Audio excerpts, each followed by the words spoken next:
nous mène à s'intéresser à la géo-ingénierie ou comment modifier artificiellement le climat pour mieux le contrôler. Où en sont les techniques et surtout est-ce souhaitable? On en parle avec notre invitée Sophia Cabej. Merci d'avoir accepté notre invitation. Vous êtes chercheuse en climat et sécurité à l'IRIS, l'Institut de Relations internationales et stratégiques à Paris. Alors pour que les téléspectateurs comprennent bien de ce dont il est question, la géo-ingénierie, c'est quoi? Quelle est votre définition? Alors, la géo-ingénierie, en fait, c'est ce qui rassemble toutes les techniques et pratiques à visée corrective de la pression des activités humaines sur le climat. Et donc, elle vise plusieurs objectifs, à la fois les causes, donc l'augmentation de la concentration de gaz à effet de serre dans l'atmosphère, et les conséquences, l'augmentation de la température moyenne. Et donc, c'est principalement de celle-ci dont on peut parler, notamment sur les dangers qui y sont associés, parce qu'il y en a de nombreux, à la fois pour les systèmes naturels et les systèmes sociaux. Alors, tout un pan de la recherche mondiale se penche très sérieusement sur ce sujet. Il y a autant de projets pour tenter d'enrayer justement le réchauffement climatique. Et je vais prendre un exemple concret. Un aspirateur géant pour filtrer le carbone de l'air. C'est une société suisse, Climeworks. C'est une bonne ou une mauvaise idée? Alors, ça dépend comment c'est fait, ça dépend quelle quantité d'énergie est nécessaire pour pouvoir capturer ce carbone. Pour l'instant, ce sont des projets qui sont à leur balbutiement, ce n'est pas diffusé à grande échelle. On est en train de tester ces techniques-là, à savoir dans quelle mesure en fait est-ce qu'elles seront efficaces, notamment pour être en capacité de stocker dans les profondeurs géologiques ce CO2. Et oui, parce que qu'est-ce qu'on en fait de ce CO2? Alors, ce CO2, il est donc aspiré par ces grands aspirateurs que vous décriviez, et ensuite on les amène en fait dans les sous-sols géologiques. Et bien, il y en a des terrestres, il en a également dans les océans, et l'objectif en fait c'est de diminuer la quantité de CO2 qu'il existe dans l'atmosphère. Donc les aspirateurs. Et dans la Terre, c'est pas dangereux? On ne connaît pas encore les conséquences de cette concentration ajoutée en fait finalement. Ça n'a jamais été fait. Pour l'instant, les études qui sont publiées nous disent que ça devrait aller, mais ça n'a jamais été fait.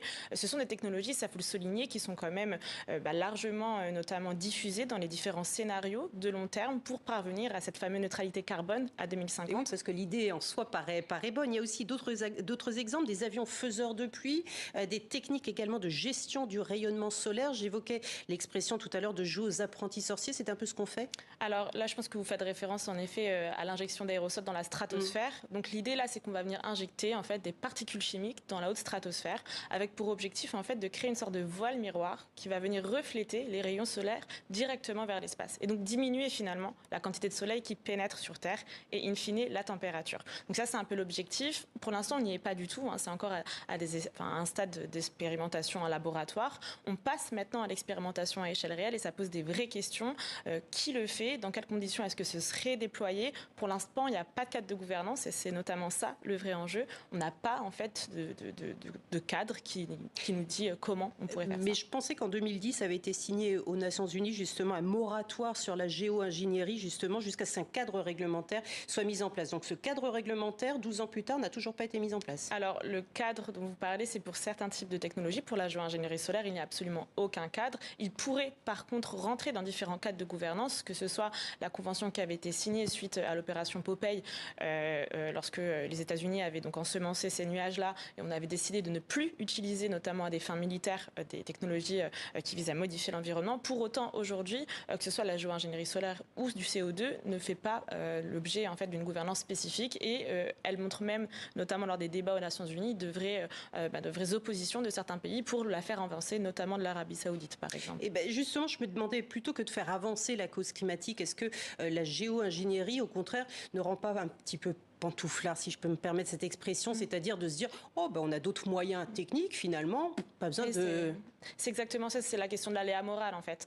Finalement, en se disant si on a une technologie qui nous permettrait de continuer tel que le fait aujourd'hui, pourquoi pas? Et c'est un petit peu ce qu'on voit en fait. Aujourd'hui, les émissions continuent à augmenter, les concentrations de gaz à effet de serre également, et donc cette technologie, notamment celle qui vise à abaisser la température de manière artificielle, gagne en légitimité, en disant on va vers une mauvaise trajectoire, donc ne devrions pas développer cette technologie-là. Et c'est un petit peu... Et j'imagine aussi que ce sont les États dont l'économie dépend fortement des combustibles fossiles qui soutiennent la géo-ingénierie. Entre autres, c'est principalement les plus gros émetteurs, les États-Unis en particulier, avec le projet Scopex, je pense, auquel vous faisiez référence, qui à Harvard est financé notamment par Bill Gates.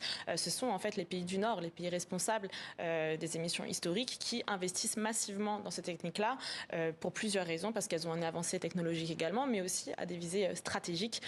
Donc la géo-ingénierie solaire intéresse notamment le milieu militaire pour plusieurs raisons. Donc pour conclure, on peut dire qu'il faut avoir en fait un regard très nuancé sur cette avancée technologique. Il y a des pour, il y a des contre, c'est ça ? Il faut avoir un regard nuancé, c'est important d'en parler, de pouvoir faire savoir en fait à tout le monde ce qui est en train d'être développé, et puis ensuite d'ouvrir le débat et notamment la gouvernance de manière assez large, aux scientifiques et au-delà. Donc techniquement ça peut être faisable, mais ensuite vient à l'intégrer dans nos façons de faire en fait dans la société. Est-ce que c'est souhaitable ou pas ? Ça reste un débat aujourd'hui.